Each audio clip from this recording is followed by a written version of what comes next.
Indonesia.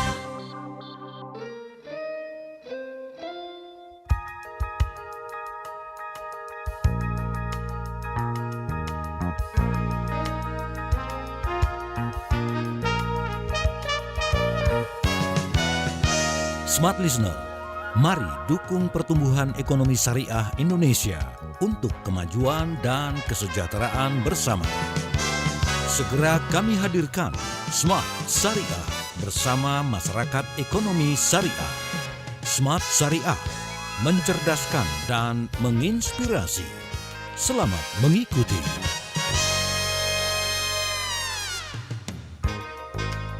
Assalamualaikum warahmatullahi wabarakatuh. Selamat siang Smart Listeners di seluruh pelosok Nusantara. Dari yang tidak dikenal menjadi yang dikenal, kemudian tumbuh menjadi satu hal yang begitu besar dan mau tidak mau harus bisa melebarkan sayap ataupun mungkin juga melakukan satu bentuk-bentuk lainnya dan bertransformasi. Nah, demikian pula dengan lembaga zakat di Indonesia yang sudah melakukan banyak sekali transformasi. Satu di antaranya adalah program-programnya. Nah, Smart Listeners, pada kesempatan siang hari ini kita akan bicara dalam ranah zakat produktif dengan subjudul transformasi program lembaga zakat di Indonesia. Nah, seperti yang kita ketahui, bulan suci Ramadan memang bulan yang pas untuk berbagi, bulan yang sangat dianjurkan untuk memberikan bentuk empati kepada sama, bahkan ini mampu meraih keberkahan yang sangat luar biasa. Untuk itulah kita akan bahas bersama dengan dua narasumber yang sudah bergabung di virtual kita kali ini. Yang pertama sudah ada Bapak Profesor Dr. Nurul Huda, beliau adalah Dewan Pakar Pengurus Pusat MES dan Guru Besar Universitas IARSI. Assalamualaikum, selamat siang Prof. Huda. Waalaikumsalam warahmatullahi wabarakatuh. Selamat siang Mas Daril. Terima kasih waktunya Prof. Sehat ya, insyaallah, alhamdulillah. Baiklah, dan Prof. Huda tidak sendirian, didampingi oleh Mas Zainal Abidin. Beliau adalah Ketua Bidang Kerjasama dan Sinergi Forum Zakat, sekaligus Direktur Program dan Pemberdayaan Lasnas BMH. Assalamualaikum, selamat siang Mas Zainal. Waalaikumsalam warahmatullahi wabarakatuh. Sehat ya Mas Daril? Alhamdulillah sehat. Terima kasih Mas Zainal waktunya dan juga Prof. Huda. Mungkin kita akan coba bahas secara overall bagaimanakah pandangan umumnya tentang kondisi zakat di Indonesia saat ini, Prof. Apakah mungkin sudah ada inovasi yang dirasakan oleh masyarakat Indonesia? Silakan Prof. Huda. Baik Mas Daril, yang pertama izinkan nih saya kasih data sedikit aja Mas Daril ya. Jadi artinya secara Ya, silakan Prof. Jadi secara esensial kalau kita lihat data yang ada dari sisi pengumpulan itu di periode 2019 sampai dengan 2020, nah kita bisa lihat ada kenaikan yang juga signifikan sebenarnya ya. Jadi ada kenaikan sekitar 2 triliun. Cuma memang kalau kita cermati di beberapa provinsi atau kabupaten kota itu sepakat nih kayaknya mereka bahwasanya datanya dia mengalami penurunan. Ya, secara esensial. Nah, teman-teman dari LAS juga ini kenaikan juga signifikan juga hampir hampir 1 triliun lah ya, kalaupun boleh kita mau katakan demikian. Nah, ini dari sisi data pengumpulan zakat infak sedekah berdasarkan data yang dirilis oleh Basnas ya di dalam Outlook di tahun 2022. Nah, kemudian dari sisi penyalurannya, ini juga sebenarnya cukup berhasil, artinya berhasil kalau tidak salah saya, averagely 92% Mas Daril, semua dana zakat yang dihimpun itu berhasil untuk disalurkan. Nah, ini juga sebuah fenomena yang saya kira cukup menarik juga. Jadi adanya pandangan yang selama ini muncul juga, ini dana zakat ya kok jangan ditahan ya, dana zakat itu harus segera untuk disalurkan. Artinya dengan informasi yang kita dapatkan ini datanya 92,77%, ya kita kategorikan sangat efektif lah ya berdasarkan kategori yang dibuat oleh Basnas itu sendiri. Kemudian bagaimana di tahun 2021-2022? Ini sekali lagi datanya adalah berdasarkan asumsi ataupun data belum data realnya ya. Nah, ditargetkan 2021 itu ya secara pesimis saja bisa mencapai angka 14 triliun ya. Kemudian di tahun 2002 adalah 17 triliun atau mendekati 18 triliun. Itu dari sisi pesimis ya. Kalau dari sisi optimis ya di tahun 2021 sebesar 16 triliun dan di tahun 2022 sebesar 21 triliun. Nah, artinya sekali lagi tren zakat terus mengalami sebuah peningkatan. Ya, baik tadi yang secara esensial yang dilakukan oleh teman-teman kita di LAS ataupun Basnas, hanya kecuali 2 catatan tadi untuk LAS provinsi ataupun kabupaten, nah ini dampaknya memang kelihatan ada proses penurunan. Nah ini tahap awal Mas Daryl terkait dengan positioning atau kondisi zakat secara umumnya.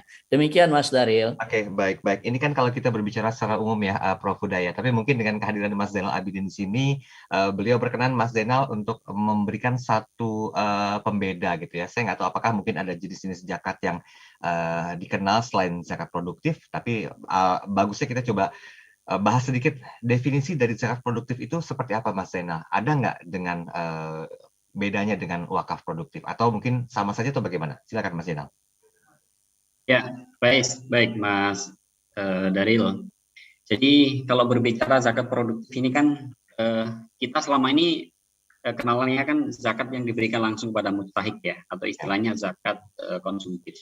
Nah, kalau zakat produktif sendiri itu diberikan kepada mustahik, tapi sebagai modal untuk mustahik ini menjalankan kegiatan ekonomi atau usaha. Oke. Jadi tujuannya dari zakat produktif ini adalah bagaimana kemudian membangun, mengembangkan tingkat ekonomi dan juga produktivitas mustahik ya. Jangan sampai mustahik ini selamanya tangan di bawah begitu.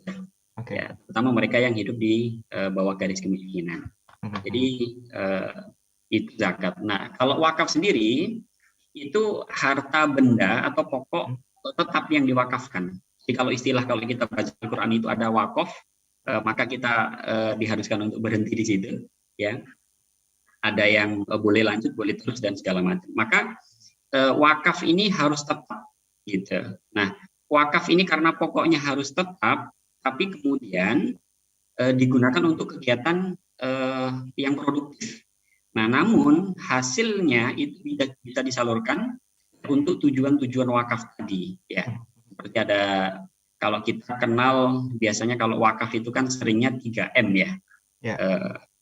Wakaf tanah untuk makam, kemudian untuk masjid dan untuk madrasah, ya. Jadi kemudian ini kita kenal dengan istilah wakaf produktif. Jadi simpulannya kalau berbicara antara apa sih bedanya zakat dengan wakaf. Nah, kalau zakat itu berhak dimiliki, kepemilikan harta bendanya tadi, ya itu bisa dimiliki oleh mustahiknya tadi, sekaligus juga manfaatnya. Nah, kalau wakaf ini penerima wakaf hanya berhak menerima manfaatnya saja, gitu, dan tidak berhak memilikinya atau menghabiskan harta wakaf tersebut. Jadi kalau zakat itu meskipun dia produktif, tapi sewaktu-waktu kalau kemudian dalam perjalanannya itu ada kendala dan segala macam, ya itu sebetulnya hak mereka, gitu. Meskipun kita kelola dengan cara yang profesional, gitu. Tapi kalau wakaf ini memang harus dipertahankan pokoknya, gitu, karena tidak bisa dimiliki secara pribadi, karena digunakan untuk kemaslahatan umat. Begitu, Mas. Baik, ini secara fungsionalnya sudah berbeda dan berarti artinya pun serta pemaknaannya berbeda ya Mas Zainal ya. Oke, Prof. Huda dan Mas Zainal, kita break sebentar ya. Nanti kita sambung lagi di sesi yang berikutnya. Dan kami mengundang Anda untuk berinteraksi, kami live di kanal YouTube Smart FM. Jadi silakan untuk Anda jangan lupa subscribe, kemudian juga komen, like dan share, karena semua video-video kami simpan rapi untuk Anda bisa coba saksikan kapanpun dan dimanapun Anda inginkan. Dan juga lain komunikasi kami buka di WhatsApp 0812 11 12 959. Kami akan segera kembali. Kami segera kembali. Tetaplah menyimak Smart Syariah bersama Masyarakat Ekonomi Syariah.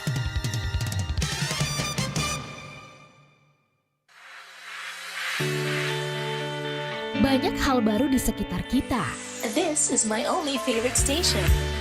Nah, yang terbaru dari Smart FM,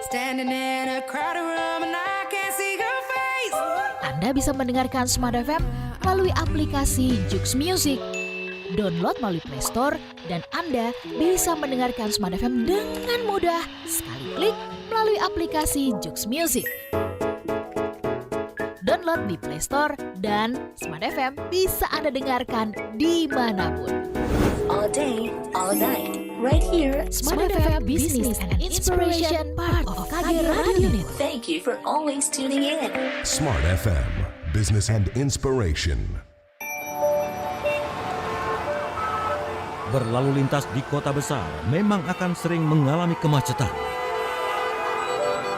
Tapi kalau bisnis atau usaha Anda tentu tak boleh sampai macet. Agar tidak macet, saatnya sekarang produk dan jasa yang Anda kelola semakin dikenal bersama Smart FM Network. Business information, wisdom and inspiration. Bersama Smart FM Network, produk dan jasa Anda berpeluang semakin dikenal, dipercaya, dan dipilih masyarakat. Promosikan produk dan jasa Anda di Smart FM Network dengan jangkauan luas, program-program berkualitas dan inspiratif. Kami siap membantu bisnis atau usaha Anda lebih sukses. Segera hubungi untuk pemasangan iklan Anda di 021 638 74090. Smart FM Network, Group of Radio Kompas Gramedia. Smart FM, Business and Inspiration.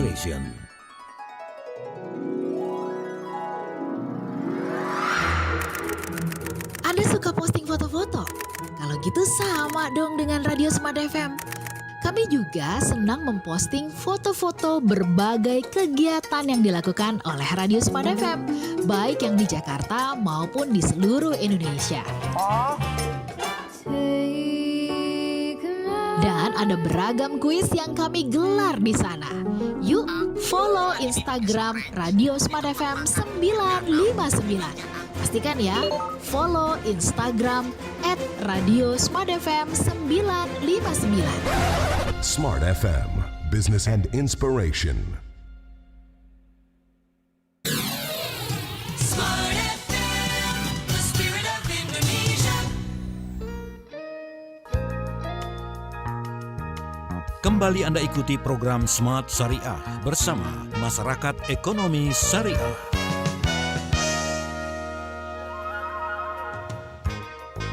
Terima kasih, Sobat Listener, Anda masih bersama kami dalam program Smart Syariah. Tentunya kita masih berbicara tentang tema besar kita, yaitu zakat produktif ya, transformasi program lembaga zakat di Indonesia. Bersama dengan Profesor Dr. Nurul Huda, selaku Dewan Pakar Pengurus Pusat MES, dan beliau adalah Guru Besar Universitas Yarsi. Juga hadir Mas Zainal Abidin, selaku Ketua Bidang Kerjasama dan Sinergi Forum Zakat. Beliau juga Direktur Program dan Pemberdayaan Lasnas BMH. Nah, kalau tadi di sesi penghujung sesi pertama memang sudah dijabarkan per definisi pembeda yang sangat signifikan antara esensi zakat produktif seperti apa dan wakaf produktif itu mengarahnya lebih kemana. Tapi mungkin kalau berbicara tentang tema kita, zakat produktif, transformasi program lembaga zakat di Indonesia, ini Mas Zainal berkenan Mas, kita diberikan satu gambaran tentang model pengelolaan zakat produktif ini seperti apa gitu, dan kayak apa sih bentuk praktek pada lembaga amil zakatnya. Silakan Mas Zainal. Baik, Mas Daril. Jadi karena kita di lembaga zakat, maka mengelola zakat ini betul-betul harus baik pentatarufannya. Gitu. Jadi zakat ini karena tidak hanya bertujuan untuk menyantuni sebagaimana yang saya sampaikan tadi, tapi juga zakat ini sebetulnya punya tujuan yang besar, yaitu salah satunya mengentaskan kemiskinan, ya, dan juga mengangkat derajat fakir miskin ya, menuju kesejahteraan, ya, keluar dari kesulitan hidup, ya, dan juga tentu mengangkat stratanya mustahik ini. Bahkan harapan kami di lembaga zakat ini mustahik itu bisa meningkat setidaknya menjadi mungkin, kalau kemudian meningkat lagi bisa menjadi muzaki. Nah itu harapan kita semua itu. Maka kami di lembaga zakat punya kewajiban bagaimana kemudian melakukan pemberdayaan kepada masyarakat khususnya mustahik ini untuk betul-betul agenda setting mengentaskan mustahik dari kemiskinan ini bisa tercapai. Ya, tentu kata kuncinya adalah sumber daya. Ya, bagaimana kemudian pengentasan kemiskinan ini relevan juga dengan pengembangan perekonomian negara. Ya. Jadi kami mengupayakan bagaimana kemudian zakat ini betul-betul memiliki nilai, ya, yang kemudian mampu mengangkat derajat dan martabat dari nilai itu sendiri. Nah, salah satu program yang teman-teman kembangkan, masuk kemarin yang terbaru Mas Daril, banyak lembaga zakat yang juga berkontribusi terhadap pemulihan ekonomi nasional pasca pandemi, ya. Itu tidak kurang dari 126 miliar, ya. Itu dana zakat yang disalurkan untuk pemulihan ekonomi nasional melalui dukungan UMKM, gitu. Nah, itu salah satu kontribusi nyata. Saya mungkin izin menampilkan sedikit ya terkait dengan data kolaborasi teman-teman di pemulihan ekonomi. Terlihat ya.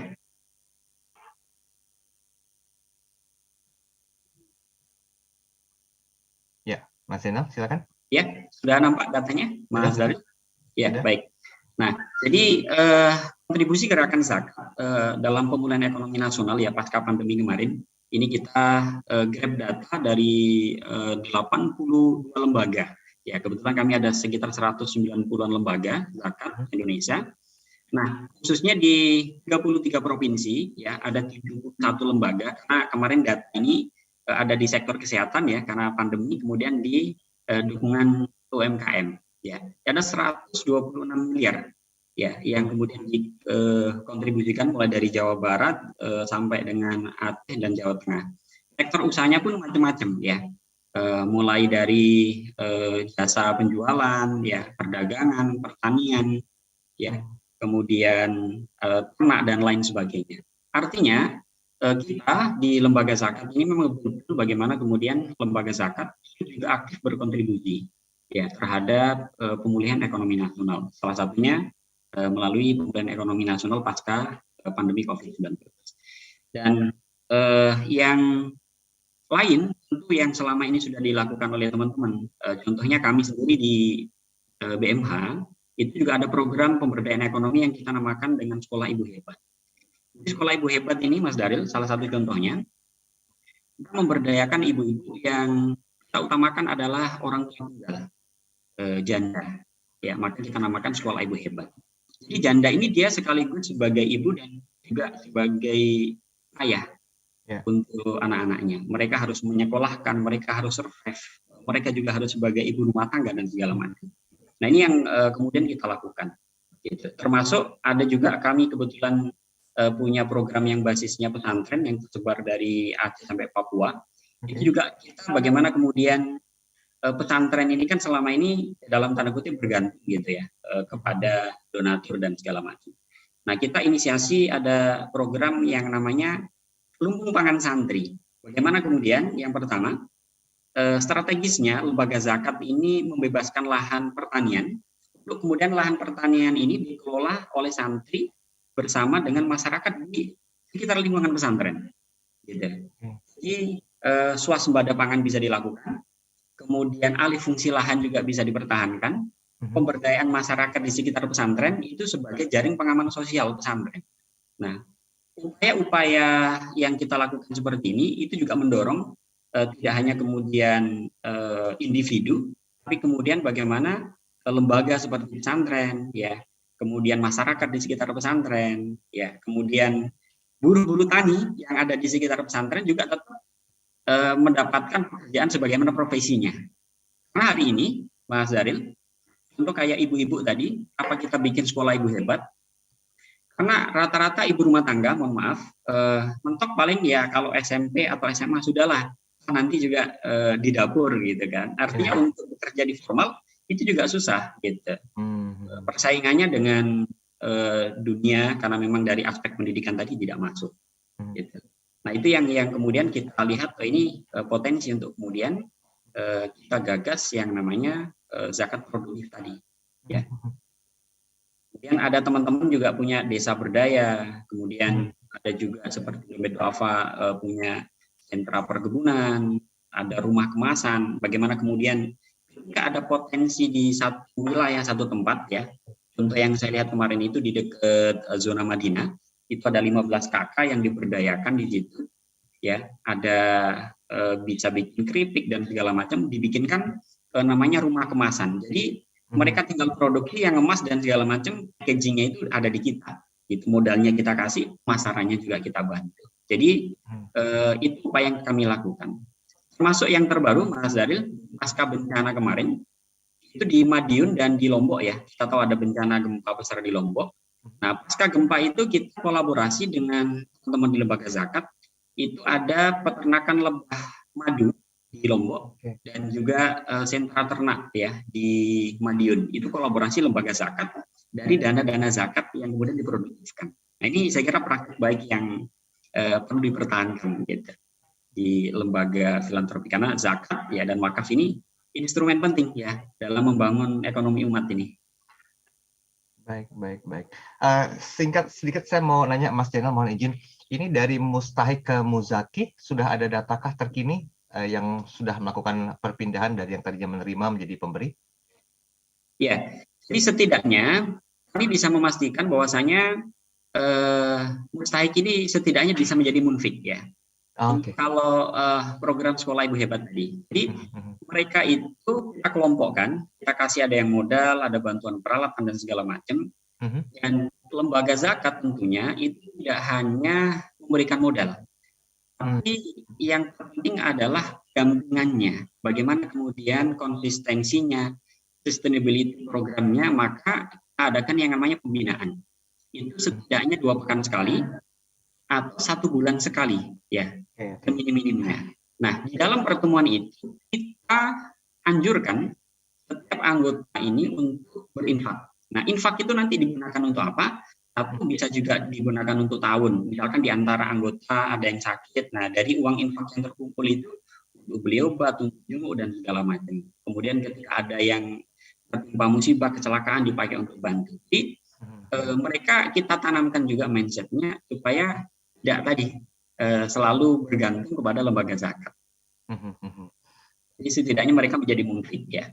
Dan kalau menjadi muzaki tentu banyak, apalagi kalau sektornya misalkan dari pendidikan ya, yang sudah lulus ya, diberdayakan, ada yang sudah sarjana jadi guru dan segala macam, tentu banyak sekali yang pemberdayaan yang dilakukan melalui lembaga filantropi. Ya, baik. Mas Zainal, tahan sebentar. Prof, udah nanti kita minta komentarnya Prof ya. Ini waktunya sangat mepet sekali. Tanggung saya untuk lanjutkan. Dan kita mengundang Anda untuk berinteraksi. Terima kasih untuk Anda yang sudah menyaksikan kami di kanal YouTube Smart FM. Jangan lupa Anda bisa berinteraksi pula di kolom komentar yang sudah kami siapkan untuk bisa menyikapi tentang tema bahasan kita. Zakat produktif, transformasi program lembaga zakat. Dan kami akan jeda kembali setelah jeda iklan komersial berikut ini.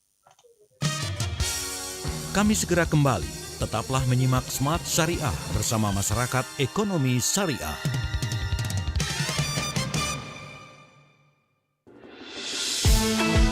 Bulan Ramadan adalah bulan istimewa, bulan ampunan dan penuh rahmat, sekaligus bulan penuh kebaikan bagi sesama.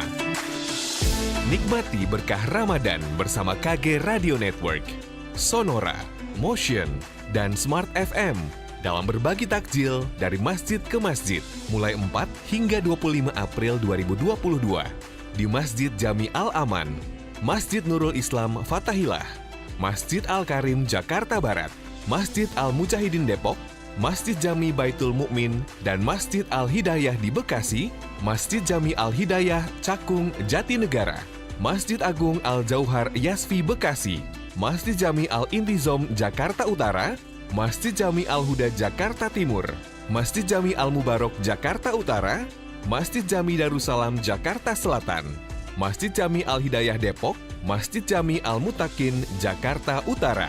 Berbagi takjil dari masjid ke masjid bersama KG Radio Network, Sonora, Motion, dan Smart FM. Didukung Taro, petualangan tanpa batas. Vinilon, Vinilon kuat dan lentur. Madu TJ, 100% madu asli, baik diminum saat sahur dan berbuka puasa. Dan kopi Tubruk Gajah. Tubrukers, yuk ngopi gajah. Beragam bisnis semakin berkembang di era digital. Semua berlomba mencapai penjualan tinggi, mendapatkan konsumen sebanyak mungkin, dan perlombaan masih terus berlangsung. Apakah Anda sudah siap dalam perlombaan tersebut? Atau Anda masih terbuai dengan kemenangan masa lalu? Tingkatkan value proposition produk dan jasa Anda dan jadikan Smart FM sahabat terbaik Anda untuk mendukung kemenangan Anda dalam perlombaan. Be smart with Smart FM. Smart FM hadir di 10 kota di Indonesia: Jakarta, Yogyakarta, Surabaya, Medan, Pekanbaru, Palembang, Banjarmasin, Balikpapan, Makassar, dan Manado. Segera hubungi tim marketing Smart FM di 021 633 7783. Jadilah pemenang dengan produk dan jasa terbaik Anda. Dan pastikan Anda memilih Smart FM. Smart FM Jakarta. Business and Inspiration. Hai Smart Listener, sudah tahu belum? Kini Anda bisa menyaksikan Smart FM. Iya, menyaksikan. Jadi sambil mendengarkan programnya di radio, kami juga hadir live di Facebook Radio Smart FM. Klik fanpage Facebook Radio Smart FM. Smart FM, Business and Inspiration. Pastikan ya, Anda bersama-sama kami melalui live Facebook. Smart FM, the spirit of Indonesia.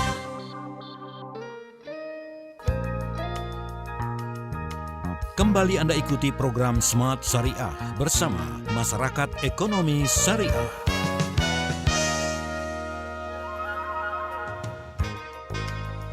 Ya, terima kasih. Sebenarnya Anda masih bersama kami dalam program Smart Syariah bersama dengan Bapak Profesor Dr. Nurul Huda selaku Dewan Pakar Pengurus Pusat MES dan Guru Besar Universitas CRC. Juga hadir Mas Zainal Abidin selaku Ketua Bidang Kerjasama dan Sinergi Forum Zakat. Beliau juga Direktur Program dan Pemberdayaan Lasnas BMH. Tema kita masih tentang zakat produktif, transformasi program lembaga zakat di Indonesia. Mungkin di sesi ketiga awal ini kita perlu lebih mendalami tentang penerapan dari zakat produktif sendiri. Apakah mungkin Prof. Huda, zakat produktif ini hanya disalurkan kepada 8 asnaf saja? Ada pandangan tentang hal ini, Prof? Silakan. Ya, baik Mas Daril. Yang pertama tentu kalau zakat saya harus katakan sifatnya sangat rigid ya. Rigid dalam makna 8 asnaf sudah ditetapkan di dalam Al-Quran dan ini nggak boleh digeser. Nah, cuma kita memaknainya ini jangan sampai rigid pula nanti. Jadi saat ini terminologi di di zakat kontemporer, nah ini maknanya sudah lebih luas seperti yang disampaikan oleh Ustadz Zainal tadi. Artinya apa? 8 itu tetap Mas Daril nggak akan bergeser. Cuma wujudnya kita rubah dia menjadi hal yang sifatnya produktif.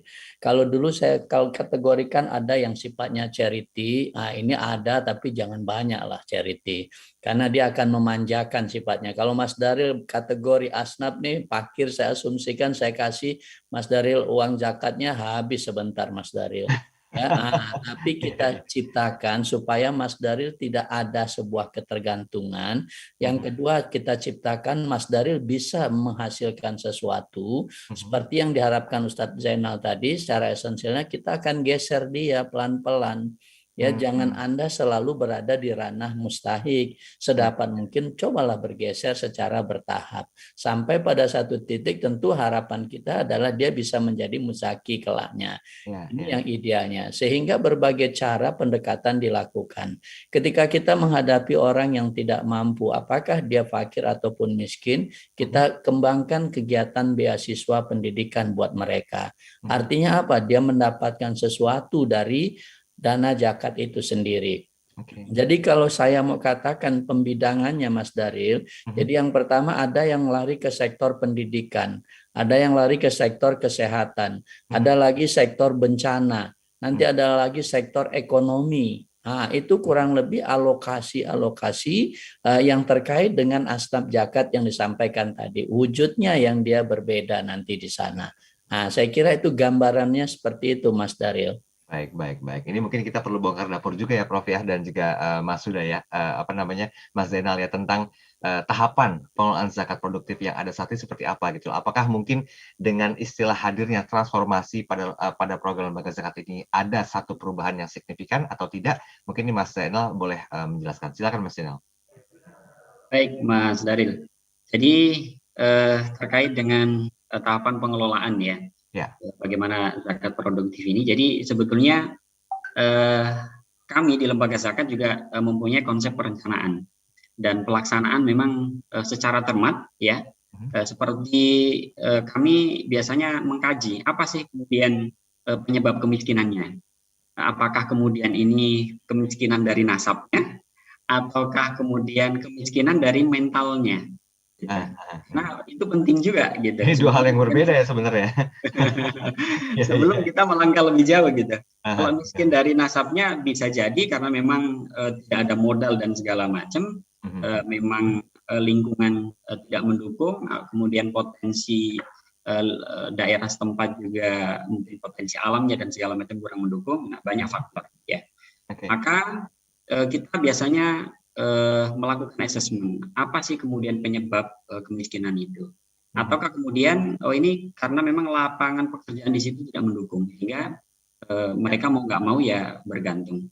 Nah, yang pertama yang kita lakukan biasanya kita selalu mengkomunikasikan atau buka pintu komunikasi dengan stakeholder kunci. Nah, stakeholder kunci ini biasanya tokoh masyarakat setempat atau tetangga terdekatnya. Nah, itu biasanya kita gali seperti apa sih karakter mustahik ini, kemudian dia orang yang fight enggak gitu, pemalas atau bagaimana, itu kita dalami. Kita biasanya kerjasama melalui dengan kelurahan, kecamatan, dan stakeholder masyarakat utamanya. Nah, assessment ini biasanya kita gali lebih dalam karena kita harus melink and match-kan antara kebutuhan dengan potensi. Karena ada mustahik itu ini antara mau atau mampu, gitu. Ada mustahik yang mau doang, tapi setelah dikasih modal bantuan, dikasih pendampingan, nanti pertemuan sudah nggak ikut, gitu. Kemudian modal juga akhirnya dipakai untuk konsumsi. Jadi ada yang motif seperti itu. Maka lihat juga potensinya. Apakah kemudian dia punya passion untuk mengembangkan usaha tadi di bidang pertanian kah, di bidang perkebunan atau perikanan dan lain sebagainya. Nah, tentu setelah itu kita biasanya ada pelatihan atau coaching klinik biasanya kita sebut Mas Dalil. Jadi pelatihan ini penting karena menanamkan mindset itu juga bahwasanya kita bisa berubah kalau kita mau dan kita memang mampu, gitu. Karena di dalam ayat juga jelas ya Allah tidak akan merubah suatu kaum ya tanpa kemudian dia dari awal dirinya sendiri ya untuk berniat memang merubah gitu, dari kondisi miskin menjadi kondisi berdaya gitu. Maka setelah itu penanaman mindset, kemudian mindset usaha, meskipun ini dana zakat pemberdayaan ini bisa saja habis gitu. Tapi ketika kemudian mindsetnya ini dia fight ya, maka insya Allah modal yang kita berikan itu terjaga gitu. Nah, maka contohnya misalkan saya pernah mendampingi itu saya kasih uang 2.000-an 2 lembar. Saya suruh pulang, besok lagi pertemuan, saya catat nomor serinya. Nomor serinya itu di uang itu kan ada. Nah, itu kita uji. Ternyata ada yang serinya sudah berubah, ada yang serinya masih tetap. Gitu. Oh, berarti bisa jadi kalau ini usaha antara uang dapur dengan uang modal usaha ini masih bercampur gitu. Berarti manajemen keuangannya perlu ditata. Nah, itu juga sedalam itu kami di Lembaga Zakat melakukan pembinaan dan pendampingan ya. Sama tadi spiritual juga penting. Bagaimana kemudian bermuamalah yang baik gitu supaya usahanya berkah gitu. Anaknya juga jadi anak yang soleh. Nah, itu juga penting. Jadi tahapan-tahapan itu kita lakukan. Oke. Berarti ini termasuk juga bagian dari kendala yang mesti dibenahi ya, Mas Zainal ya? Betul, Mas Zaril. Jadi instrumen itu bagian ya ada beberapa yang kemudian memang kita harus benahi dari hulu ke hilirnya itu. Betul. Baik. Oh ya, Mas Zainal, tahan sebentar, saya mau ke Prof. Huda. Prof. Huda, kita belum singgung masalah potensi zakat produktif di Indonesia. Ini kan sepertinya besar sekali ya, dan tampaknya dari tahun ke tahun, ya mudah-mudahan sih ada kenaikan yang signifikan menuju ke arah yang lebih baik. Gimana, Prof, potensinya, Prof? Iya, jadi seperti yang saya sampaikan tadi, alhamdulillah memang dalam menyusun target kita tentu tidak dengan satu angka, karena khawatir kalau satu angka nanti. Jadi ada angka yang kita sebut angka pesimis, ada angka moderat, ada angka optimis. Yang tadi saya katakan ya di tahun 2021 secara ininya dia 14 triliun. Jadi dibandingkan dengan tahun 2020 ada 12 triliun yang bisa dicapai. Begitu juga di tahun 2022, saya lihat ada kenaikannya hampir mendekati angka yang sama. Kurang lebih rata-rata 2 triliun ditargetkan untuk setiap tahunnya. Nah, ini mudah-mudahan sih secara esensial bisa kita wujudkan ya. Nah, karena ini mulai ada titik balik sebuah perubahan ekonomi sudah mulai bergerak gitu ya. Ini ada sebuah tanda sebenarnya. Karena kita maklumi ketika 2019-2020 itu adalah masa-masa sulit tentu ya, tapi pada sisi lain tentu kita berharap setelah ini tentu akan ada juga titik baliknya untuk bisa bangkit lagi perekonomian sehingga akan berdampak juga kepada besaran zakat yang bisa dikumpulkan. Kurang lebih begitu Mas Daryl. Ini berarti pemahaman tentang pentingnya zakat produktif itu memang harus dimaksimalkan ya Prof ya? Betul sekali. Kalau zakat sih saya kira clear kita ya. Secara hukum Allah udah mengatakan husmin amwalihim shadaqah. Dia hukumnya wajib loh. Ya kalau yang udah paham sih udah nggak boleh menghindar dia. Nah yang belum paham dan ada juga yang pura-pura nggak paham, ini yang harus terus kita Para zakat kita harus uber nih Mas Daryl. Kalau nggak diuber dia diam aja nanti. Karena memang perintahnya sebenarnya begitu, husmin amwalihim. Bahkan ekstrim kalau saya katakan rampas, ambil. Kalau dia memang dia udah mampu untuk mengeluarkan, dia nggak melakukan, nah maka harus ada. Di sini kita law enforcement-nya untuk yang semacam ini kita memang masih relatif cukup lemah kita di sini. Nah, kurang lebih itu Mas Daryl. Oke, berarti istilah jemput bola juga nggak berlaku ya Prof? Atau gimana Prof? Ya harus, sekarang kan lembaga zakat udah menyiapkan semua. Mas Daryl tinggal telepon aja. Saya mau zakat Prof 1 juta, kita kirim orang ke sana jemput zakat. Begitu ya Mas Diana ya? Iya. Langsung kita hitungkan di tempat ini. Iya, ini mungkin juga perlu disampaikan ya Mas Jenal ya tentang istilahnya gitu, program jemput bola agar segala macam jenis orang-orang yang notabene mereka terlalu sibuk sehingga tidak sempat untuk menggunakan aplikasinya misalnya untuk membayar zakat, itu kan bisa juga dilakukan program jemput bola. Adakah mungkin aktivitas seperti itu dimulai? Ya Mas Daryl, jadi kami melalui juga rumah besar gerakan zakat, forum zakat juga menginisiasi sebuah platform sebetulnya. Bagaimana sebetulnya yang pertama juga kemudahan membayar itu juga penting.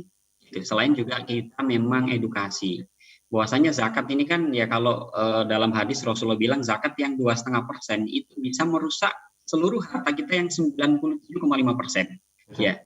Gampangnya kalau kita habis makan mie ayam gitu, karena kita saking cintanya dengan mie ayam, kita tahan gitu. Tidak kita keluarkan 1 minggu, 1 bulan, apa yang terjadi? Maka tubuh kita semua merasa sakit. Ya, bahkan bisa dioperasi gara-gara itu. Nah, edukasi itu juga penting ya. Kemudian tadi barangkali masyarakat seperti yang disampaikan Prof Budan tadi, ada yang sudah paham ya, tapi ada yang barangkali pura-pura nggak paham. Nah itu kemudian keutamaan zakat itu juga perlu ya. Makanya kita bersinergi dengan berbagai stakeholder, termasuk juga dengan radio, Smart FM dan segala macam ini ya, media cetak dan elektronik ini kita lakukan semua supaya kemudian literasi zakat ini alhamdulillah sudah cukup tinggi, tinggal terus kita kuatkan bersinergi dengan berbagai stakeholder. Oke.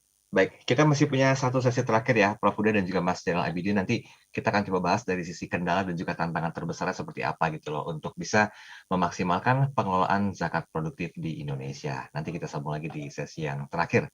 Anda jangan kemana-mana, kami akan segera kembali. Kami segera kembali. Tetaplah menyimak Smart Syariah bersama Masyarakat Ekonomi Syariah.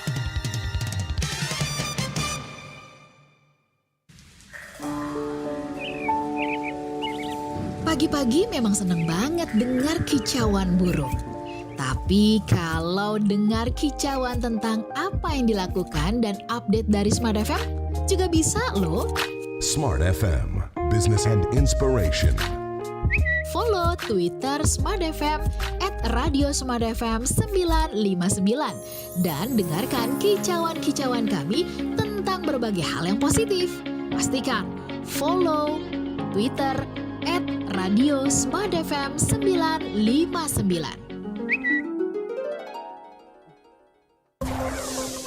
Dunia kini berubah, ragam informasi tersaji dari berbagai platform. Tetapi apakah Anda tahu sejauh mana kebenaran informasi tersebut? Hati-hati dengan informasi yang Anda konsumsi. Informasi yang didengar, dibaca akan tersimpan di pikiran dan mempengaruhi keputusan dan tindakan kita. Smart FM, The Spirit of Indonesia, menjadi sahabat terbaik Anda. Menghadirkan lebih dari sekedar informasi yang menghibur, namun mengungkap kebenaran, berbagi inspirasi, dan bersama-sama merawat asa. Apakah yang dimaksud dengan sukses adalah maka bila sosialisasi berkurang, maka secara otomatis keuangan berputar itu akan menipis. Di digital, kamu lakukan apapun, rekam jejak digital kamu, dan kapan saja tinggal dibuka. Subscribe YouTube Smart FM dan mari nikmati berbagai layanan video Smart FM di YouTube channel Smart FM. Semua kami hadirkan untuk mengedukasi, menginspirasi, menguatkan, dan bersama Anda merawat asa. Smart FM, Business and Inspiration. So, pastikan subscribe YouTube channel Smart FM.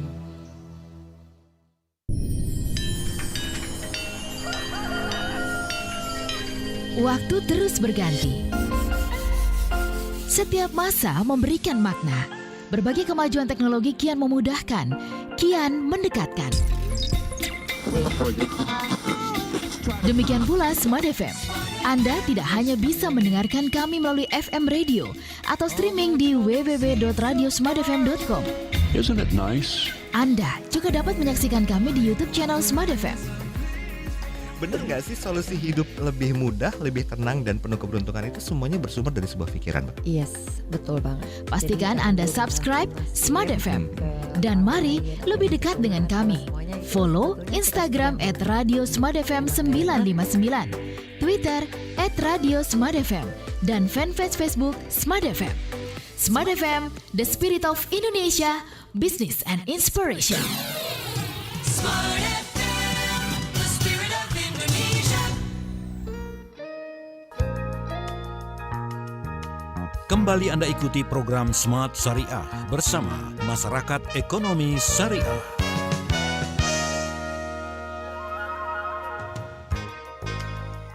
Kita sudah sampai di sesi yang terakhir dalam program Smart Syariah bersama dengan Bapak Profesor Bapak Profesor Dr. Nurul Huda selaku Dewan Pakar Pengurus Pusat MES dan Guru Besar Universitas Yarsi. Juga hadir Mas Zainal Abidin, beliau adalah Ketua Bidang Kerjasama dan Sinergi Forum Zakat.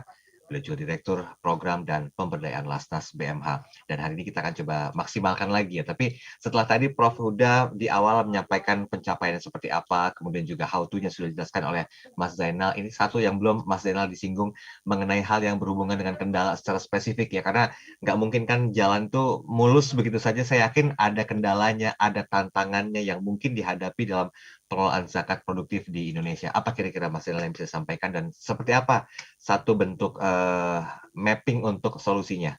Mas Zainal, silakan. Baik, terima kasih. Jadi beberapa memang tantangan ya yang kami di instrumen gerakan zakat ini hadapi. Ya tentu tadi seperti yang disampaikan Mas Daril, tidak ada suatu jalan itu yang selalu mulus, gitu. Pasti ada kendalanya. Ya, tapi terus kita improvisasi.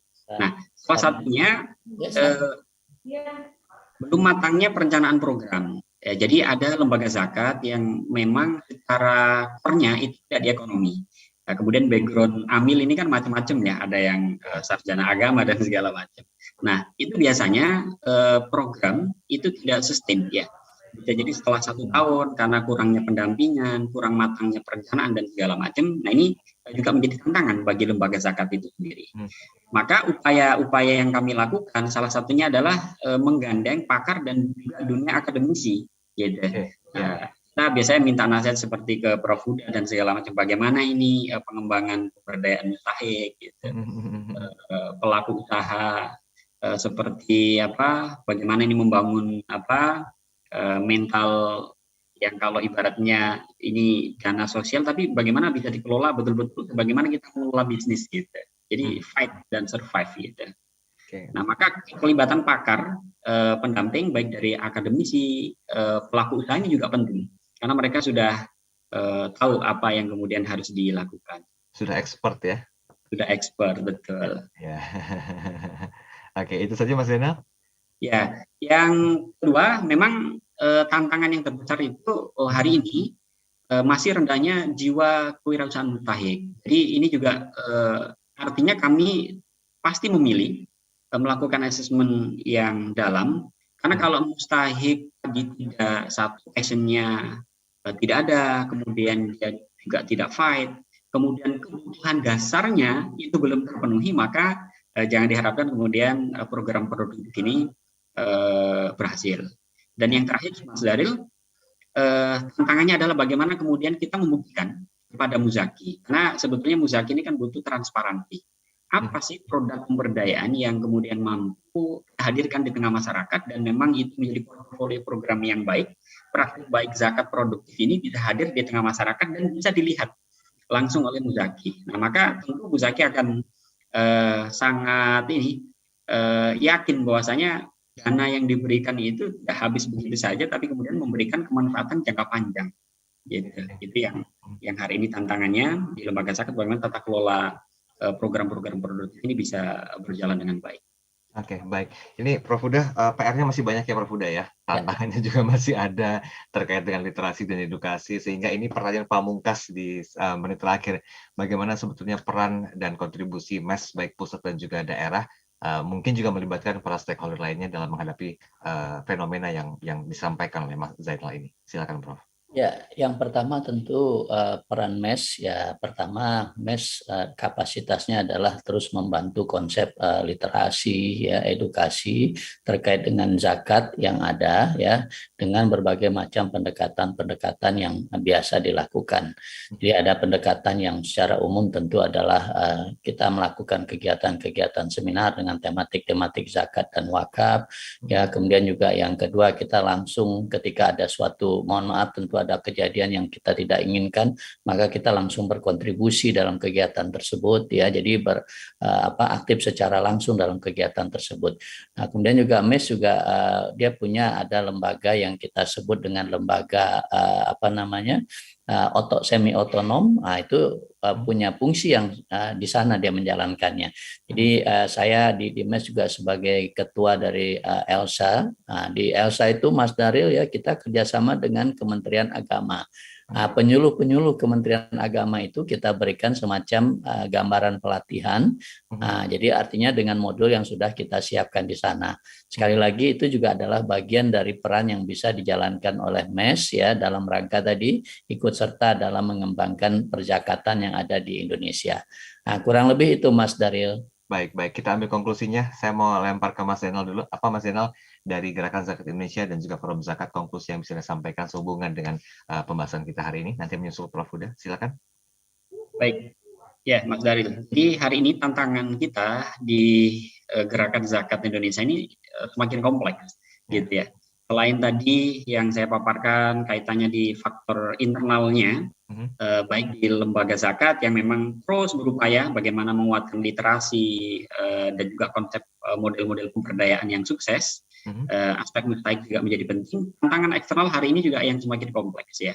Jadi terkadang kita ya setelah mampu membuat sebuah produk pemberdayaan dan segala macam, kadang tantangan pasarnya juga itu jadi hulu ke hilirnya itu juga menjadi permasalahan. Misalkan produk pemberdayaan gitu. Selama ini untuk kayak riset pasar gitu. Riset pasar itu biasanya hanya dilakukan oleh dunia industri besar gitu. Mustahik kita jarang. Jadi asal kita menciptakan produk, nanti ketika bilang kok ternyata kurang ada respon pasar dan segala macam. Maka itu upaya-upaya itu juga kita lakukan. Jadi hari ini penting bagi kita semua, khususnya Gerakan Zakat itu bersinergi, berkolaborasi dengan segala instrumen, MES, pemerintah dan segala macam untuk bersama-sama. Karena tantangan ini luar biasa, pandemi dan segala macam ini kita harus merapatkan barisan, bergandengan tangan bersama-sama untuk memberdayakan lagi.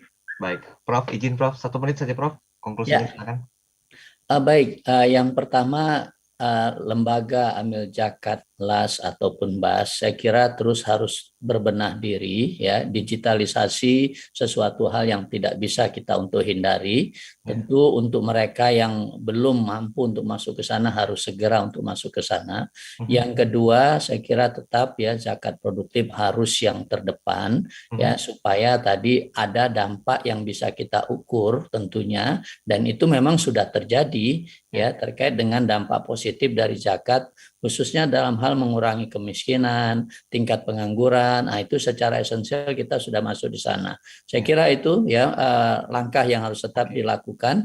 Kalau masalah literasi jauh ya zakat dibandingkan dengan wakaf. Nah, cuma memang perlu ditingkatkan lebih lagi pada yang paling tingginya ya. Yang masih sedang bisa kita tingkatkan menjadi yang tinggi dan seterusnya. Demikian Mas Daryl, makasih.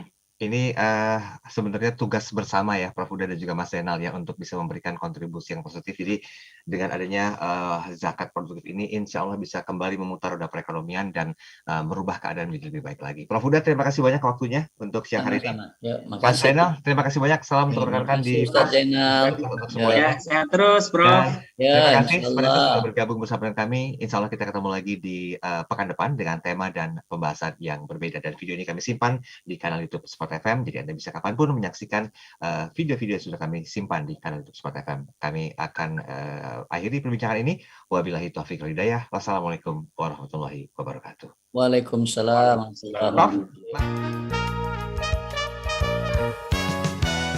Anda baru saja menyimak program Smart Syariah bersama Masyarakat Ekonomi Syariah. Mari dukung pertumbuhan ekonomi syariah Indonesia untuk kemajuan dan kesejahteraan bersama. Smart Syariah, mencerdaskan dan menginspirasi. Terima kasih dan sampai jumpa.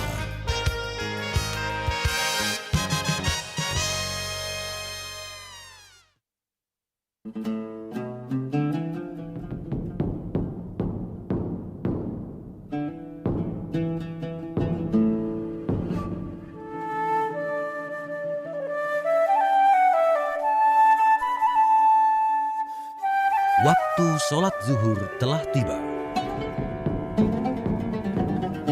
Selamat menunaikan ibadah sholat